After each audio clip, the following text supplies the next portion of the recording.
Bom dia, queridos. Deus abençoe a todos em nome de Jesus. Você que está em casa, receba o nosso abraço. Que o Senhor Jesus esteja abençoando o seu lar e que tudo possa correr bem para a honra e glória do nome do Senhor. Como o pastor disse, é bom ver a igreja cheia e bonita, né? Dentro do nosso combinado de número de participantes. E você que está em casa também tem o privilégio de adorar a Deus junto conosco nesta manhã.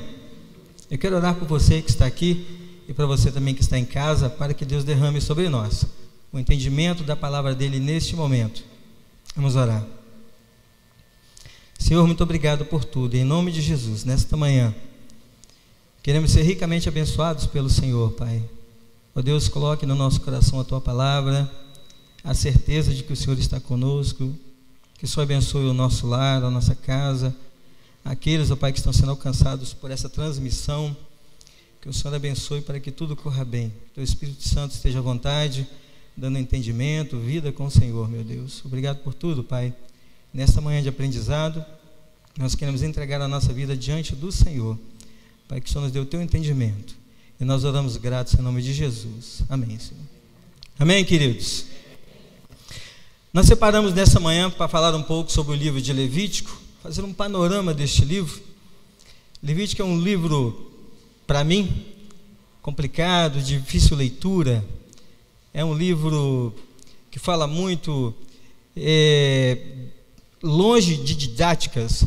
É um livro que fala muito de sacrifícios, derramar de sangue. Mas é um livro que tem muito a nos ensinar, porque ele fala muito a respeito do passado, mas também fala a respeito dos dias atuais.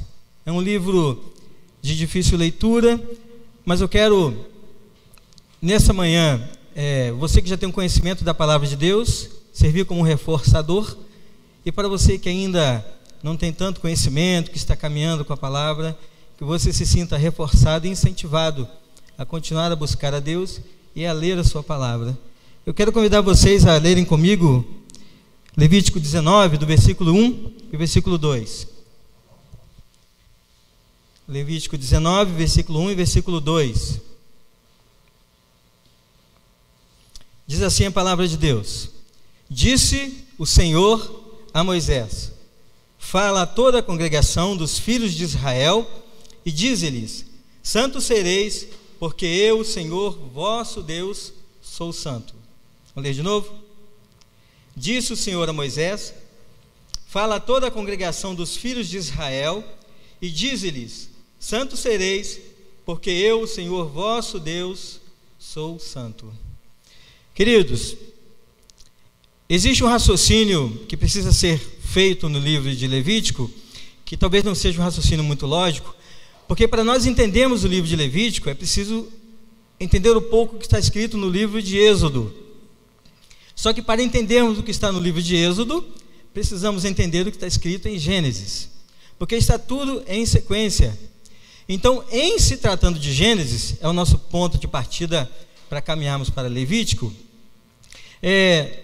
Existem 3 capítulos que você não pode esquecer no livro de Gênesis: capítulo 1, capítulo 3 e o capítulo 12. Então, o que você precisa guardar de Gênesis para ter a Bíblia na cabeça? Capítulo 1: Deus criou todas as coisas através da sua palavra. Capítulo 2: O homem pecou e desobedeceu a Deus. Aí nós temos o primeiro relato da queda. Foi quando o homem pecou e desobedeceu a Deus. Até então, não havia pecado na humanidade. Foi nesse momento que o homem pecou e desobedeceu a Deus. Quando o pecado entra no mundo, aí muda todo o cenário. Existe uma transformação completa, porque o pecado entrou no mundo. Até então, não se conhecia o que era pecado.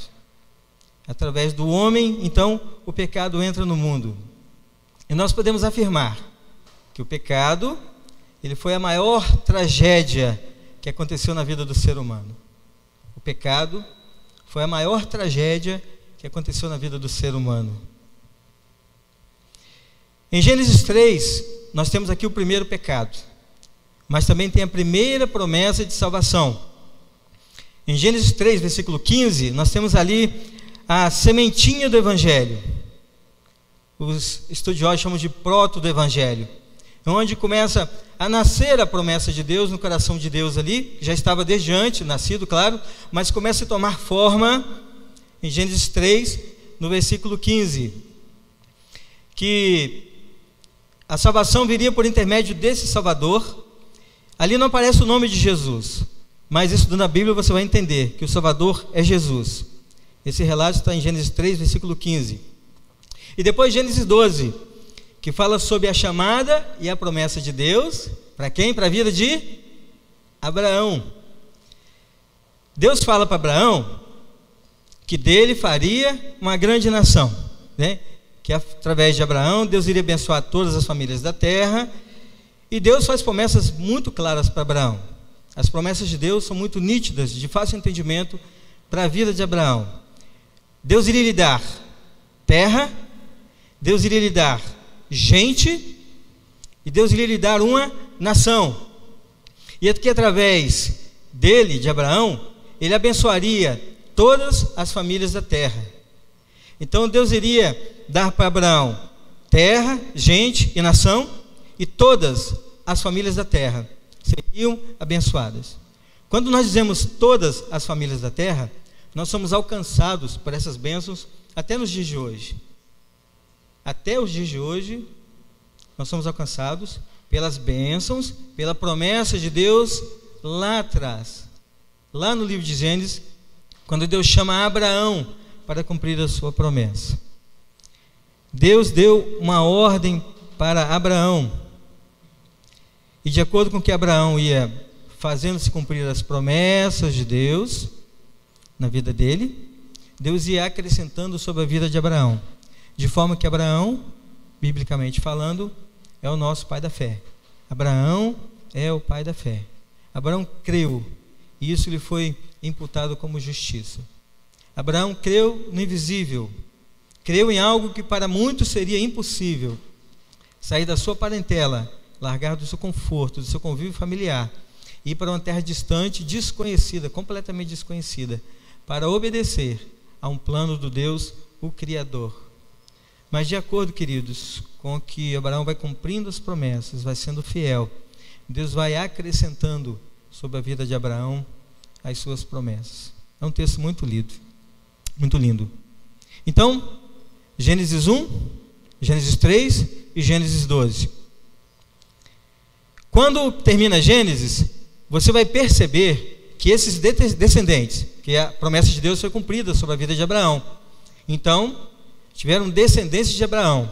Esses descendentes, você vai ver ali no finalzinho de Gênesis, que essa descendência cresceu muito, cresceu demais. E Gênesis termina com a história de quem? Vocês lembram? O povo cresce demais e termina com a história de... Quem lembra?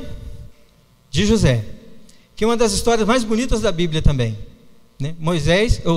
José é o sucessor de Abraão, tendo em vista que a promessa de Deus precisa ser cumprida e os dias de Abraão foram findados. Deus então levantou José para continuar a promessa de Deus sobre a nossa vida, sobre a sua vida e sobre a minha vida, sobre a vida daqueles descendentes que ali estavam naquele momento, né? O José foi um excelente administrador, queridos. Nós conhecemos muito bem a história dele. O povo no dia de José foram muito abençoados, extremamente abençoados. Mas, como tudo passa, José também morreu. O povo, que era um povo abençoado, por demais até, na gestão de Moisés, passa a ser perseguido e castigado através do Egito, né? O povo do Egito, o faraó, ele era um homem muito perseguidor, muito perverso, muito cruel. E Faraó perseguiu e muito a descendência de Abraão. E depois de José, quando José faleceu, continuou a perseguir ao povo de Israel de forma tremenda, de forma tremenda. O que aconteceu? Foi que os descendentes de Abraão, eles ficaram escravos no Egito. Começou a perseguir, e Faraó então pega esse povo e torna eles escravos de si, para si, escravos do Egito. Então você começa a entrar em Êxodo. Você cobriu Gênesis 1, 3 e 12, e agora você começa a entrar em Êxodo, que é a história dos descendentes de Abraão, que foram escolhidos por Deus para se tornar uma grande nação, e eles cresceram, se tornaram essa grande nação, e também se tornaram escravos de outro reino, que era o maior reino daquele tempo, que era o reino do Egito. Então o Êxodo é justamente essa transferência de que o povo seria, a partir daquele momento, escravo de um reino. A bênção de Abraão, ou seja, as promessas que dele faria uma grande nação, estavam se cumprindo, e que todas as famílias da terra seriam abençoadas. Mas quando Deus chama Abraão, Ele não está chamando Abraão para si somente. É preciso lembrar disso com muita certeza, queridos. Coloque no seu coração isso. Deus não quer somente abençoar Abraão. A Bíblia fala com muita clareza, como eu já repeti aqui algumas vezes. Ele quer abençoar as demais famílias da terra. E essas famílias da terra que estão aqui nesse contexto vão se chamar futuramente de povo de Israel, que até então o povo não estava por completo. Deus estava trabalhando para que esse povo lá na frente pudesse ser chamado povo de Israel. E quando esse povo está no Êxodo, eles já começaram a se tornar nação, porque uma coisa é ser povo, que tem um número reduzido de pessoas. Ali eles vão se multiplicando, vão trabalhando, né? Meio que cativos, mas continuam ali. E de repente esse povo, ele é visto como uma nação, de tão numerosos que eles eram. O que aconteceu foi lá no início, essa nação escrava estava crescendo tanto que o próprio faraó se sentiu meio que amedrontado e pensando, puxa vida, se esse povo continuar crescendo, esse povo é uma ameaça. Imagine, irmãos, imaginemos nós, um povo ordeiro, um povo santo, um povo que está buscando a Deus, um povo que não é corrupto, porque um povo que adora a Deus não é corrupto, é um povo santo, é um povo de propriedade exclusiva de Deus. Imagina este povo santo, separado. Que imagem que Faraó, que era um homem corrupto, era um homem perverso, tinha desse povo? Esse povo era uma ameaça, porque o mundo não concorda com o povo de Deus até hoje. Isso é bíblico. Não adianta queremos agradar as coisas que estão no mundo, que nós não vamos agradar. O que a Bíblia nos pede é para que sejamos separados, santos, que a nossa vida seja uma vida diferente daquilo que o mundo oferece. Então, quando o próprio faraó observa esse povo e percebe que estão em grande número e que é um povo diferente, ele se sente ameaçado e fala, olha, eu preciso castigar esse povo para que eles se sintam enfraquecidos. Eu vou castigar esse povo para que eles não se tornem rebeldes, ou seja, não se voltem contra o meu reino, né? Para que não me tragam grandes problemas. Porque o povo, irmãos, o povo de Deus, unido, ele é fortalecido. Olha que benção. O povo de Deus unido, ele se fortalece. E o próprio faraó, que era um grande rei, que era o maior reino do Egito nesta época, ele se sentiu ameaçado. Só que nesse contexto aí, Deus estava preparando um homem. E aí nós temos mais um nome. Já passamos por Abraão, já passamos por José, e agora Deus levanta quem? Moisés. E quando Deus levanta Moisés, ele é assistido no palácio de Faraó. Moisés cresce dentro do palácio, como nós sabemos da história. Moisés, ele é estabelecido dentro do palácio. Culturalmente, ele é educado como uma grande pessoa, bem estudado, bem visto, bem esclarecido, porque estava sendo assistido dentro do palácio. Era um cara diferenciado, era um homem, assim, culturalmente falando, com a mente muito à frente da realidade, porque ele estava sendo muito bem instruído dentro do palácio. Só que quando Moisés chega na idade de 40 anos de idade, dentro do palácio, ele percebe que Faraó ainda estava afligindo muito o seu povo, porque Moisés tinha sangue hebreu, apesar de estar sendo instruído dentro do palácio de Faraó, mas ele tinha sangue hebreu. Então, quando ele percebe que Faraó estava castigando cada vez mais o seu povo, que a intenção de Faraó era enfraquecer o povo de Deus, ele se sente constrangido por isso e pensa, puxa vida, eu preciso ajudar o meu povo de alguma forma. Só que Moisés, ele toma uma decisão precipitada. Quando ele vai defender do seu irmão Arão, precipitada no meu ponto de vista. Quando ele vai defender o seu irmão Arão, ele acaba matando o egípcio. E ele afligiu uma lei muito grande egípcia. O faraó começou a perseguir então a Moisés. O que Moisés tem que fazer?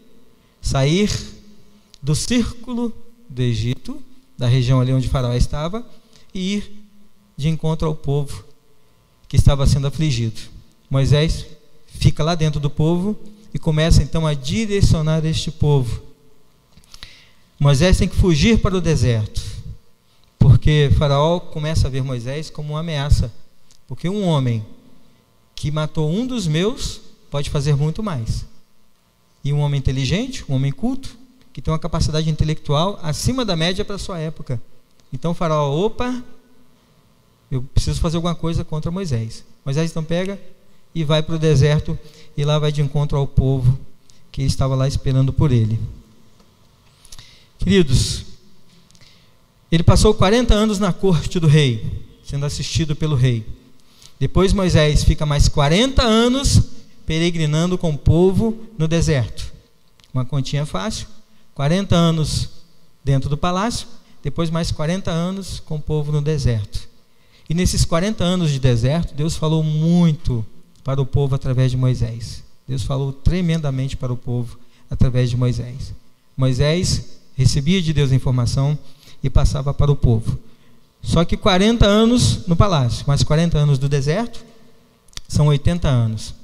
Quando Moisés tem 80 anos de idade, Deus lança um desafio para Moisés. Olha como Deus age. Deus fala para Moisés: agora você vai voltar lá de onde você estava, lá para o seu povo antigo, e vai avisar a Faraó que você vai ser o libertador do meu povo. Imagina que situação. Como que Moisés recebe essa informação? Moisés estava fugido, cometeu um crime lá aos olhos ali do Faraó. Ele não podia aparecer lá. Mas Deus fala: Moisés, você vai voltar para esse povo e vai falar para Faraó que você vai ser o libertador do meu povo. 40 anos fugindo do povo. E agora o desafio de fazer esse povo ser liberto através de Moisés. Então nós temos ali agora boa parte do Êxodo na cabeça, porque a história do Êxodo é Moisés tirando o povo, que começou com Abraão, da escravidão do Egito. O livro de Êxodo, ele resume nisso. Moisés tirando o povo da escravidão do Egito, e esse povo começou a sua história lá em Abraão. Lembra disso? Então, o resumo do livro de Êxodo é exatamente isso. Mas para onde Moisés está levando o povo? Para a terra prometida. Deus não prometeu a Abraão que lhe daria uma terra prometida? Abraão não conheceu essa terra prometida, mas a descendência dele conheceu. Então, quando Moisés assumiu o comando, Deus falou para Moisés que ele seria, então, que levaria esse povo para a terra prometida, né? E essa terra prometida primeiro foi prometida para Abraão. Queridos, Deus cumpre suas promessas. Deus cumpre suas promessas. Cumpriu em Abraão, cumpriu em José, cumpriu em Moisés e cumpre na nossa vida até hoje. A nossa descendência passada foi uma descendência que também viu as promessas de Deus se cumprirem. E eu espero em Deus que a nossa geração futura, o que passar daqui para nós, nossos filhos, nossos netos, bisnetos, os filhos dos nossos filhos e assim por diante, também vejam a manifestação de Deus com graça e misericórdia sobre suas vidas. Porque nós estamos falando de um povo separado, um povo exclusivo. E só vai vivenciar isso este povo, que é separado e exclusivo. A bênção de Deus, ela alcança a mim e a você. Mas Ele está falando exclusivamente para o seu povo. No capítulo 20 de Êxodo, Deus começa então a dar forma ao povo, para que eles comecem então a herdar a terra prometida. Deus começa a preparar o seu povo. Então o que acontece lá no capítulo 20 de Êxodo são os 10 mandamentos. Os 10 mandamentos são para que o povo, quando herdasse a terra prometida, não ficassem perdidos por si só, tivessem um norte a seguir. E a ideia que Deus teve, no plano de salvação de Deus para a vida do seu povo, foi fazer com que Moisés escrevesse então os 10 mandamentos e falasse para o seu povo: olha, povo, nós vamos agir de acordo com os 10 mandamentos. Obrigado. Os 10 mandamentos estão ali. Então o que aconteceu? Em linhas gerais, para que servem os 10 mandamentos, queridos? Para que servem os 10 mandamentos? Nós estamos no contexto daquela época. Hoje nós sabemos que nós temos toda a tecnologia, temos a Bíblia em mãos, está aqui na minha mão a Bíblia que eu posso folhear e ler. Antigamente não tinha nada disso. Era Moisés falando para o povo. E para que serviam os 10 mandamentos? Em linhas gerais, os 10 mandamentos. Primeiro, para que Deus fosse conhecido pelo povo, para que o povo conhecesse a Deus. E em segundo lugar, para que o povo soubesse como servir a Deus. Somente 10 mandamentos. Somente 10 mandamentos. Para que Deus fosse conhecido pelo povo, para que o povo conhecesse a Deus e para que o povo soubesse como servir a Deus. Isso se resume em 10 mandamentos. E você não pode esquecer, queridos, que esses 10 mandamentos foi dado para o povo lá no deserto, para que quando eles entrassem na terra prometida, estivessem preparados. Você já passou por situação assim? Que Deus te prepara para alguma coisa e Deus vai te falando antes, vai te esclarecendo antes. Quando você chega naquela situação, aquilo já está estabelecido, você já sabe lidar com a situação. Deus age assim na vida da gente. Deus agiu assim na vida do povo, porque Ele quer o seu povo para si, separado, ordeiro, um povo de vida, um povo que clama e um povo que vive em santidade. Deus quer assim. No capítulo 25, versículo 8, ele vai dizer que Deus ordena o povo que construa o quê? Deus pede que o povo construa alguma coisa. Está lá no capítulo 25, versículo 8, lá de Êxodo. Deus pede para o povo construir um tabernáculo. Para quê? Para que Deus pudesse estar mais presente do povo. Agora, não falando mais somente por Moisés, mas Deus queria ter um relacionamento mais íntimo com o seu povo diretamente. Então, o que acontece? Deus pede para que construísse um tabernáculo, para que Deus pudesse habitar ali no tabernáculo. Lembrando que cada detalhe do tabernáculo, cada móvel, cada utensílio, tinha um significado para o povo. O tabernáculo não foi construído assim, vamos construir ali uma tenda, um tabernáculo por si só, não. O tabernáculo ele foi construído com história, para que o povo pudesse se estabelecer e saber que Deus estava ali presente nos mínimos detalhes, nos pequenos detalhes até os maiores detalhes. Deus estava ali presente. Então o que aconteceu foi que esses utensílios, eles serviram para a manifestação de Deus ali presente no tabernáculo. Então esses detalhes de utensílios eram importantes para a vida do povo ali. Agora, Deus só se manifestava no tabernáculo? Não, de forma alguma. Deus se manifestava no deserto, na tenda deles, em vários lugares, de várias formas. Mas no tabernáculo, Deus se manifestava de forma especial. Deus se manifestava de forma especial, porque Deus poderia ouvir cada coração, e Deus também poderia transmitir para eles a vontade e o desejo deles, para que eles continuassem a ser um povo separado por Deus. Deus estava colocando no coração do seu povo desejo de servir a Deus com mais profundidade. Então, termina-se o Êxodo com a construção desse tabernáculo. O Êxodo termina com a construção desse tabernáculo, que serviria então para Deus se fazer presente ali. E aí, enfim, queridos, você cobriu aí Êxodo aproximadamente o capítulo 1, é até bom que você depois pesquise lá.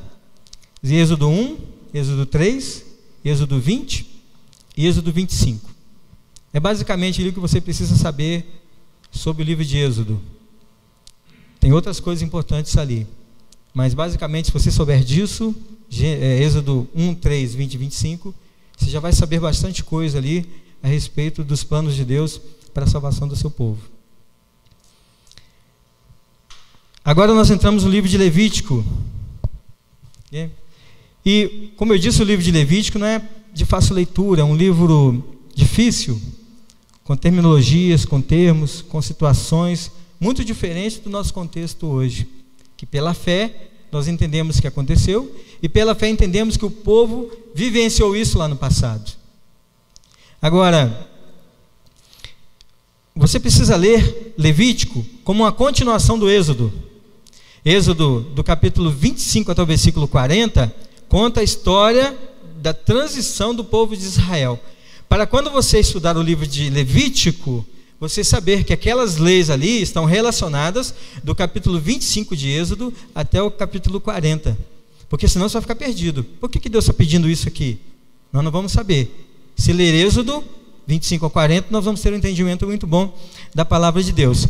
Porque no livro de Levítico só tem leis e instruções. Mas para que essas leis e instruções? Porque Deus tinha um plano para o seu povo lá em Êxodo, do 25 até o 40. Com muita clareza e entendimento, Deus fala daquilo que Ele quer para o seu povo. O Levítico são leis como o povo deveria agir na sua vida religiosa. Olha só, o livro de Levítico são leis como o povo deveria agir na sua vida religiosa. E além disso, que a vida religiosa não fosse dissociada da vida social.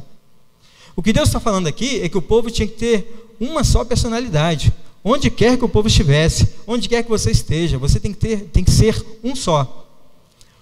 Um só jeito, uma só personalidade. Você não pode mudar de atitudes.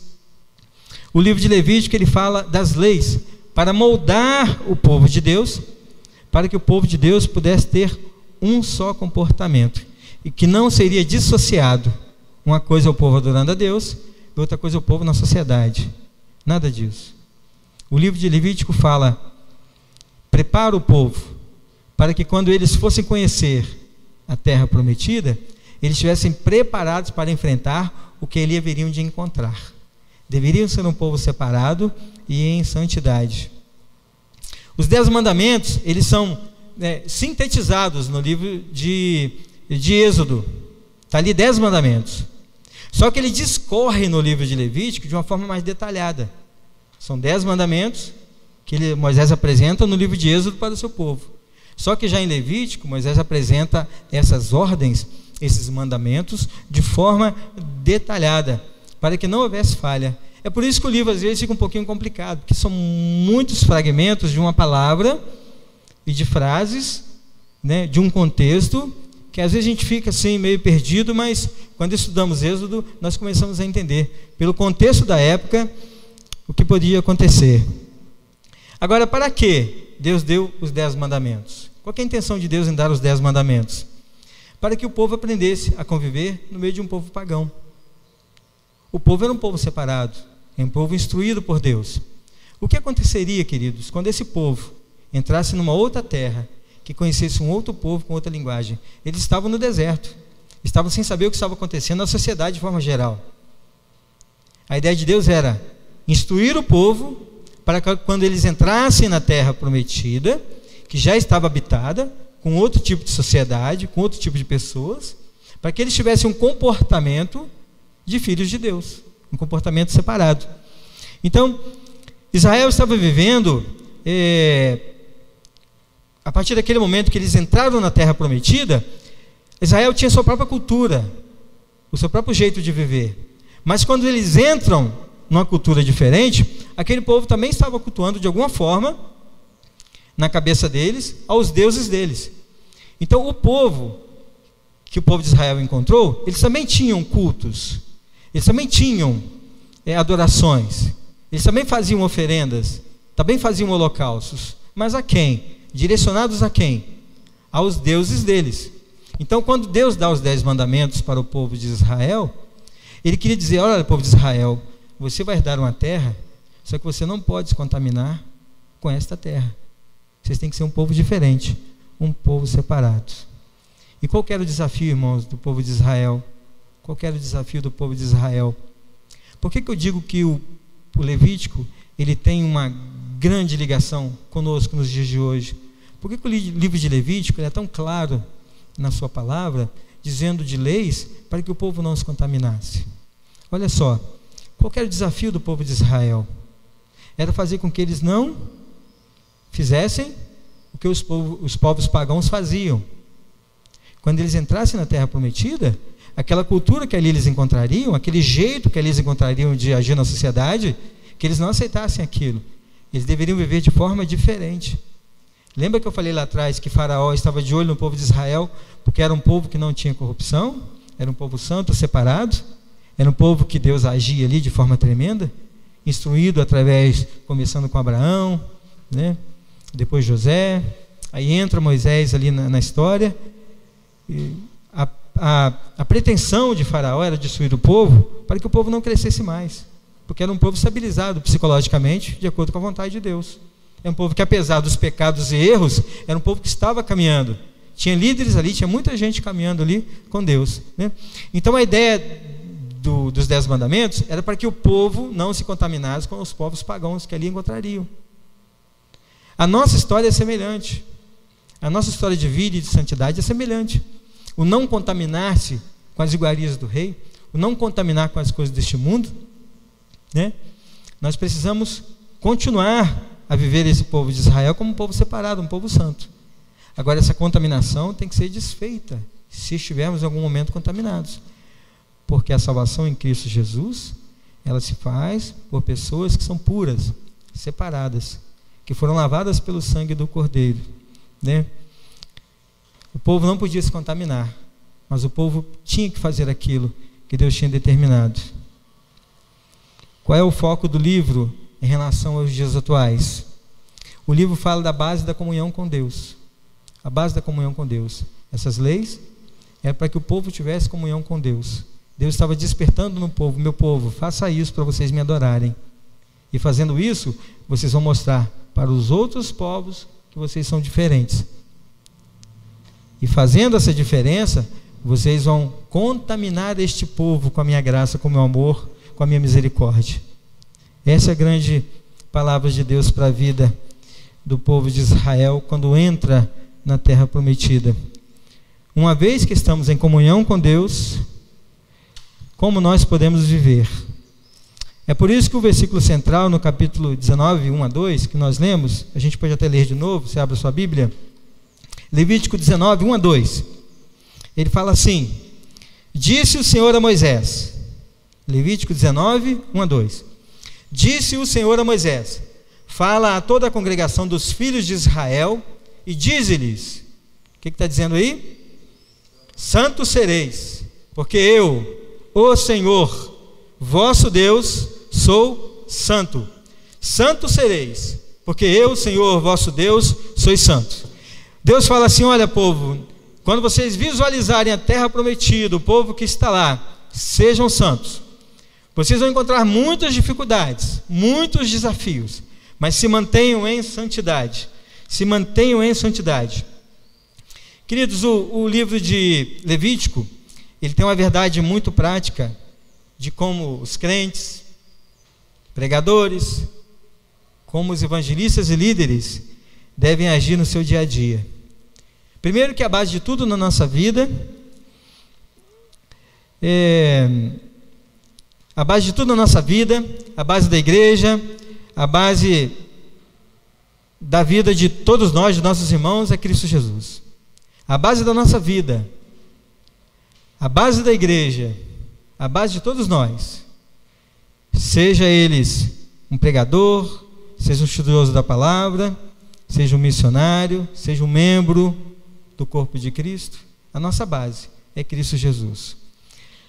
Agora, a segunda coisa, e já que eu tenho Jesus no coração, como que eu vou viver? Porque a minha vida tem que ser diferente. A minha base tem que ser essa transformação de vida. E a segunda coisa, quando eu descubro essa transformação, que eu aceito a Jesus como o Senhor e Salvador de minha vida, eu preciso ser diferente. A minha vida não pode ser da mesma forma.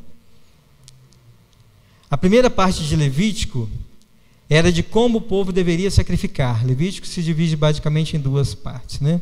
A primeira parte, ela se diz respeito a como o povo deveria se sacrificar, para que ficasse muito claro para que eles precisariam de um Salvador. Levítico já fala da vinda de Cristo Jesus. Levítico está preparando a nação, a nossa geração, que Jesus viria e que Ele seria o nosso Salvador. Então, para que ficasse muito claros que eles precisariam de um Salvador, ou seja, vocês estão perdidos em seus delitos e pecados, vocês precisam de um Salvador. E a segunda parte é que depois que Jesus vem, que esse Salvador falado em Levítico, ele vem e ele promete né, morte no Calvário, como assim sucedeu. Jesus morreu por nós. E agora? Nós temos que ter um estilo de vida diferente. Deus prepara o seu povo para o Salvador que viria anos e anos depois. E esse Salvador iria morrer morte de cruz, sangue derramado, em prol do meu e do seu pecado. Levítico 17, versículo 11, apesar de não ter escrito o nome de Jesus, e aí você está estudando muito bem aí, ele fala a respeito do Salvador, ele fala da vinda do Salvador. Então vamos lá. O livro de Gênesis mostra a ruína e o fracasso do homem, porque o homem pecou e foi destituído da graça de Deus naquele momento. O livro de Êxodo, ele revela a grande redenção de Deus, porque mostra a Deus regenerando o seu povo por intermédio de Cristo Jesus e acrescenta ali uma comunhão e uma adoração. É um livro para um povo redimido e pela graça de um Deus generoso. O livro revela essa graça de um Deus generoso. Agora, o livro de Levítico, ele já revela a grandeza de cruz e a nossa realidade nessa grandeza de cruz de Cristo. Ele fala da cruz de Cristo e mostra uma realidade, que todos aqueles que aceitarem Jesus como o Senhor e Salvador de suas vidas, esses serão salvos. Eu quero ler para vocês Hebreus 12, 28 e 29. Hebreus 12, 28 e 29.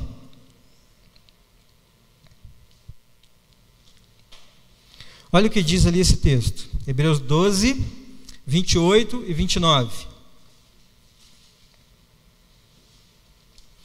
Por isso, recebendo nós um reino inabalável, retenhamos a graça, pela qual servamos a Deus, de modo agradável, com reverência e santo temor, porque o nosso Deus é fogo consumidor.